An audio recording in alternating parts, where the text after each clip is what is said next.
In this video, I am going to show you how to watch live football on YouTube TV using your Apple TV. If you're looking to stream games directly on your big screen, this guide will walk you through the process. Let's get started.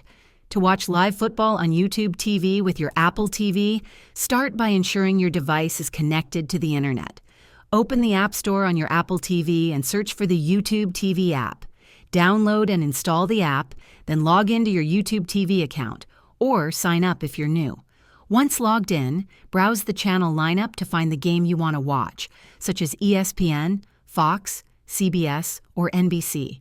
Select the channel or game to start streaming instantly. You can use your Apple TV remote to navigate, set reminders, or record games using the Cloud DVR feature. If this video helped you learn how to watch live football on YouTube TV with Apple TV, please like and subscribe to the channel. Thanks for watching.